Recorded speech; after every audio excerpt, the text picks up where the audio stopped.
শুক্রবার দিনটা আল্লাহ তাআলার কাছে অনেক গুরুত্বপূর্ণ একটা দিন, দামি একটা দিন। এই দিনের অনেক গুরুত্ব এবং ফজিলত আছে আল্লাহ তাআলার কাছে। শুক্রবার দিন নবী করিম সাল্লাল্লাহু আলাইহি ওয়াসাল্লাম বলেন, এই দিনটা হলো মুসলিম উম্মার জন্য সাপ্তাহিক ঈদের দিন। আমাদের জন্য আল্লাহ তাআলা প্রতি বছর দুইটা ঈদ দিয়েছেন, যেই দুইটা ঈদে আমরা আনন্দ উদযাপন করি। নবী করিম সাল্লাল্লাহু আলাইহি ওয়াসাল্লাম বলেন, ওই রকম ভাবে সাপ্তাহিক ঈদের দিন হলো শুক্রবার দিন, জুমার দিনে। এই জুমার দিনে কত বেশি ফজিলত আছে, কত বেশি বরকত আছে। এই দিনের গুরুত্ব আল্লাহ তাআলার কাছে অনেক বেশি, অনেক বেশি। কারণ হলো নবী করিম সাল্লাল্লাহু আলাইহি ওয়াসাল্লাম হাদিসের মধ্যে বলেছেন, শুক্রবার দিনে কোনো ব্যক্তি যদি জুমার নামাজ আদায় করার উদ্দেশ্যে গোসল করলো, জুমার নামাজ আদায় করবে এই নিয়ত করে, এই উদ্দেশ্য নিয়ে গোসল করার কারণে গোসলের পানির প্রতিটা ফোঁটায় আল্লাহ তাআলা তার সগীরা গুনাহগুলোকে মাফ করে দেবেন। ওযু করার কারণে যেরকম ভাবে সগীরা গুনাহগুলো ঝরে পড়ে, সগীরা গুনাহগুলো মাফ হয়ে যায়, কোন ব্যক্তি যদি জুমার দিনে জুমার নামাজ আদায় করার জন্য গোসল করে, জুমার নিয়ত করে গোসল করে, আল্লাহর নবী সাল্লাল্লাহু আলাইহি ওয়াসাল্লাম বলেন, ঠিক ওযু করলে যেমন ভাবে গুনাহগুলো ঝরে পড়ে, জুমার দিনে জুমার নামাজ আদায় করার উদ্দেশ্যে যেই ব্যক্তি গোসল করবে, আল্লাহ তাআলা তার গোসলের কারণে সগীরা গুনাহগুলোকে মাফ করে দেবেন। নবী করিম সাল্লাল্লাহু আলাইহি ওয়াসাল্লাম হাদিসের মধ্যে বলেন, আল জুমআতু ইলাল জুমআতি কাফফারাতুন, এক জুমা থেকে নিয়ে আরেক জুমা পর্যন্ত এটা কাফফারা।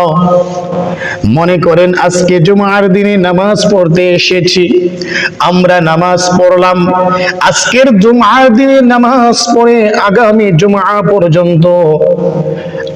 জুমা পর্যন্ত অপেক্ষায় রইলাম। যখন আবার আগামী সপ্তাহে জুমার দিন আসবে, আমরা আবার মসজিদে আসলাম, নামাজ পড়লাম, জুমার নামাজ।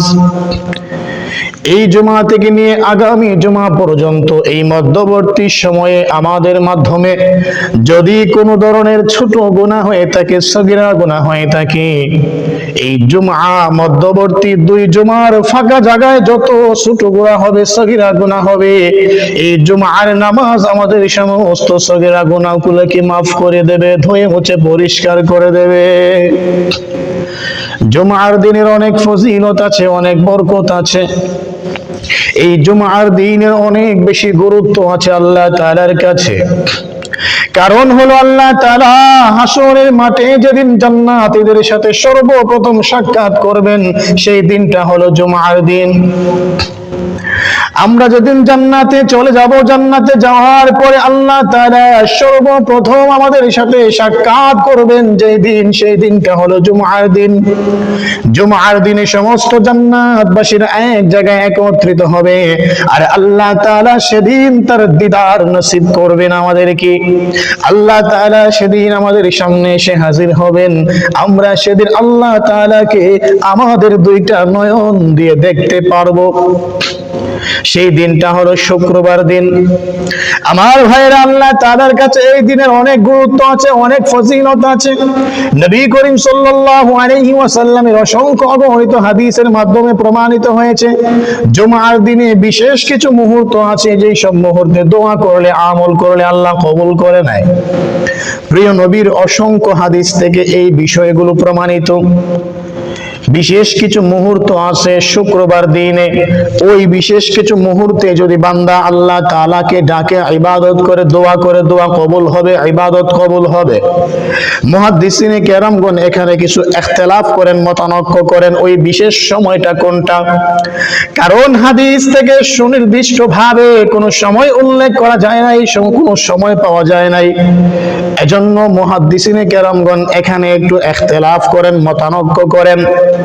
জুমার দিনের বিশেষ যে সময়টা আছে দোয়া কবুলের সময়, সেই সময়টা কখন?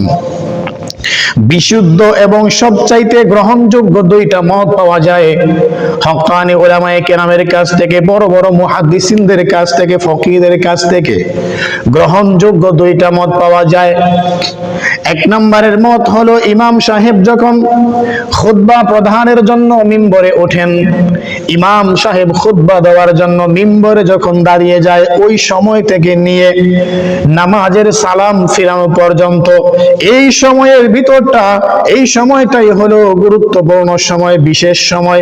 যদি কোনো ব্যক্তি এই সময়ে দোয়া করে, কোনো আমল করে, কোনো ইবাদত করে, তার আমলটা কবুল হয়ে যাবে, ইবাদতটা কবুল হয়ে যাবে, দোয়াটা আল্লাহ তাআলার কাছে ডাইরেক্ট কবুল হয়ে যাবে। এটা হলো একটা মত। গ্রহণযোগ্য দুইটা মতের মধ্যে এটা হচ্ছে একটা মত। উলামায়ে কেরামের মধ্যে কি হয়েছে, এই বিষয় নিয়ে মতানৈক্য হয়েছে যে জুমার দিনের গুরুত্বপূর্ণ দিন যে রয়েছে, এই গুরুত্বপূর্ণ দিনের মধ্যে কিছু বিশেষ মুহূর্ত আছে, যেই মুহূর্তে দোয়া করলে দোয়া কবুল হয়। তো ওই বিশেষ মুহূর্ত নিয়ে উলামায়ে কেরামের মধ্যে ইখতিলাফ দেখা দিয়েছে, মতানৈক্য দেখা দিয়েছে যে ওই সময়টা কোন সময়। গ্রহণযোগ্য দুইটা মত পাওয়া যায়। একটা মত হচ্ছে, ইমাম সাহেব মিম্বরে খুতবা দেওয়ার জন্য দাঁড়ানোর পর থেকে সালাম ফিরানো পর্যন্ত, এটা হচ্ছে এক মত। এই সময়টুকুর ভিতরে যদি কেউ আল্লাহ তাআলার কোনো ইবাদত করে, কোনো দোয়া করে তার কাছে, আল্লাহ তাআলার কাছে, তাহলে ওই ব্যক্তির দোয়া আল্লাহ তাআলা কবুল করে নেবে, তার আমলকে আল্লাহ কবুল করে নেবে। আমার ভাইয়েরা, আরেকটা মত হলো, গ্রহণযোগ্য দুইটা মতের মধ্যে আরেকটা মত হলো, আসরের নামাজের পরে মাগরিবের 15-20 মিনিট আগে সূর্য যখন হলুদ বর্ণ ধারণ করে, শুক্রবার দিনে সূর্য যখন হলুদ বর্ণ ধারণ করে, ওই সময়টাও আল্লাহ তাআলার কাছে বিশেষ সময়। ওই সময়টা হলো দোয়া কবুলের সময়। যদি কোনো ব্যক্তি আল্লাহ তাআলার কাছে ওই সময় দোয়া করে, আল্লাহ তাআলার কাছে কোনো কিছু চায়, আমার আল্লাহ তাআলা তাকে খালি হাতে ফিরিয়ে দেবে না। আমার ভাইরা, নবী করিম সাল্লাল্লাহু আলাইহি ওয়াসাল্লামের হাদিসের মাধ্যমে আমরা বিশেষ সময়টা খুঁজে পাই। যদি কোনো ব্যক্তি ওই বিশেষ সময়ে আল্লাহ তাআলার কাছে দোয়া করে, আল্লাহ বলেন, বান্দা, তোর দোয়াকে আমি আল্লাহ কখনো খালি হাতে ফেরাইয়া দেব না। চোখের পানি ছেড়ে যদি কান্না করে, আল্লাহ বলেন, বান্দারে, তোর চোখের পানিটা নাকের আগায় আসার আগে আগে আমি আল্লাহ তোর দোয়াকে কবুল করে নেব।